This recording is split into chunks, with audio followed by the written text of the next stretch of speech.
नमस्कार, ललितास रेसिपी चॅनलमध्ये तुमचं स्वागत आहे। आळूच्या पानाची नवीन रेसिपी तुम्ही कधी बघितली आहे का? ही रेसिपी एकदम कमी तेलात आणि जे कोणी डाएट करत असन त्यांच्यासाठी तर खूप उपयोगी आहे। तर व्हिडिओ संपूर्ण बघा। इथं मी गावरान आळूचे पाने घेतलेले आहे। त्यासाठी आपण मसाला काढून घेऊया।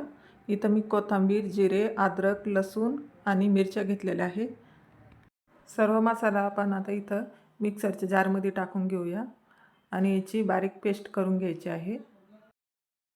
आळूचे पानं खायलाही खूप पौष्टिक असतात आणि आळू वडी बऱ्याच जणाला बनवायला अवघड वाटते, त्यासाठी मी ही सोपी पद्धत तुम्हाला सांगितली आहे।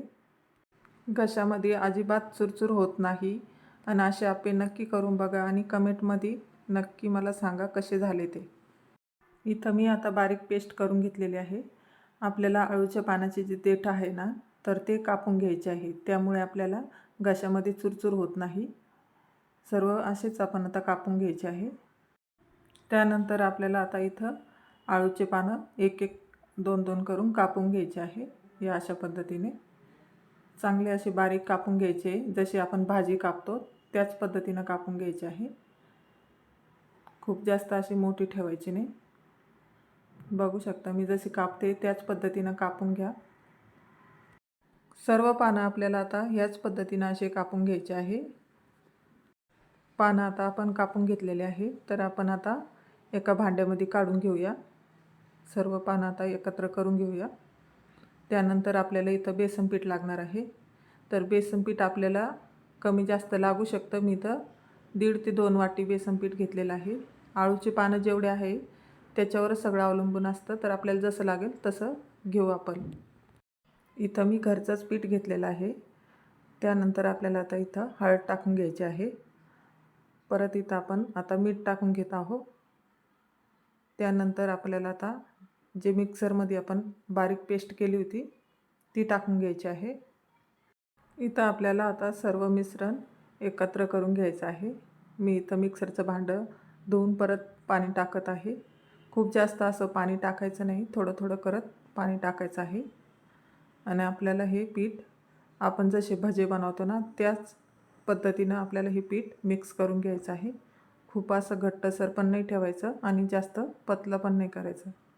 तर मला इथं कमी वाटलं थोडं बेसन पीठ, तर मी इथं थोडं बेसन पीठ घेतलेलं आहे। बघू शकता तुम्ही आता या अशा पद्धतीनं पीठ मिक्स करून घ्यायचं आहे। एकदम असं परफेक्ट झालेलं आहे।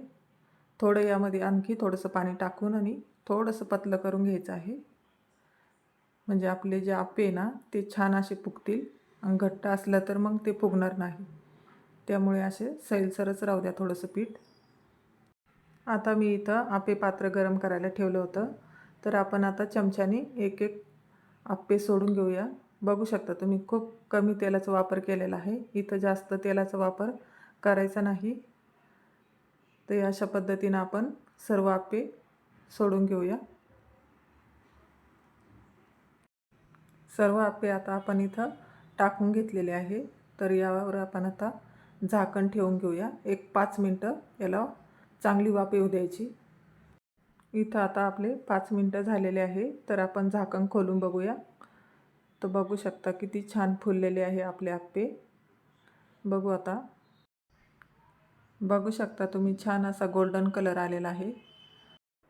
याला तुम्ही आळूच्या पानाचे आप्पे नाहीतर मग भजे किंवा मग आळूच्या पानाची वडी म्हटलं तरी चालेल। त्यानंतर आपल्याला आता या साईडनं पण 5 मिनटं असं याला वाफवून घ्यायचं आहे, तर इथं आपण झाकण ठेवून घेऊया। त्यानंतर आपण आता 5 मिनटं झालेले आहे, तर बघू शकता छान असा गोल्डन कलरमध्ये आपले आप्पे तयार झालेले आहे। अगदी तुम्ही नवीन शिकाऊ असाल तरी सुद्धा पहिल्यांदाच तुम्हाला बनवता येतील। आतापर्यंत कोणीही अशी रेसिपी दाखवली नसेल, तर इतक्या सोप्या पद्धतीनं बनवता येतात आळू वडी। तर इथं व्हिडिओला लाईक करा, नवीन असाल तर सबस्क्राईब करा।